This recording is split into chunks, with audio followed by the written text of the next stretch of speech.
শাহজালাল ইয়ামানি রহমতুল্লাহ একজন ভক্ত ছিল, মুরিদ ছিল, ওনার নাম আব্দুল্লাহ রহমতুল্লাহ আলাই।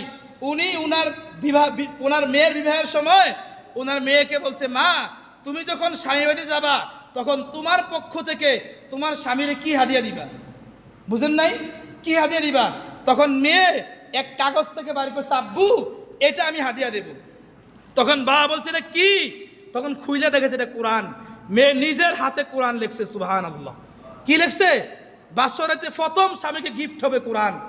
আর এখন বাসরাতে ফসা নাফিদ হিন্দুর বাচ্চা হাত দ্বারা ধরাকিত আংটি দিয়া স্বামীরে খুশি করে, আমার মা এটা তোমারে দিছে, কও জীবনে ভাবত না আমারে। বুঝেন না? কই তো জীবনে ভাবত না। মুসলমানের সভ্যতা, ইসলামী সভ্যতা, কোরআনের সভ্যতা, সুন্নাহর সভ্যতা, আকাবের আসলাফের সভ্যতা, অলির মেয়েদের সভ্যতা আজকে কোথায় গেল? কোথায় গেল? সাহাবায়ে কেরামের ইতিহাসে আসছে, যখন সাহাবী মহিলারা ঘরে ভাত পাক করতেন তখন তারা কোরআন পড়তে পড়তে ভাত পাক করতেন। কি পড়তে পড়তে? বলেন কি পড়তে পড়তে? দুইজন সাহাবিনী একসাথে বসা, এবারে একজনে কথা কয়, মহিলারা দুজন একসাথে হলে কিন্তু খুব কথা কয়, টিয়া সারাই কথা কয়, টিয়া সারাই ফটফড়ায়। কথা বুঝেন নাই? তো আরেক মহিলা ফাঁক করতেছে, চুপ।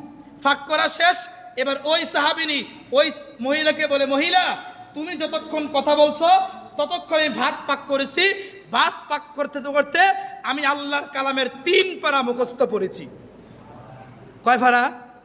আর এখন আঙ্গ মহিলারা তোর জামাই কিতা করছে, ওমর কিতা করছে, সব ভাত ফাঁক করার সময় গীবতের গুনাহ নিয়ে ভাত ফাঁক করে। আর এই খাবার গীবতকৃত খাবার যখন আপনার পেটে যায় তখন এই খাবারে আপনার ঈমান দুর্বল হয়।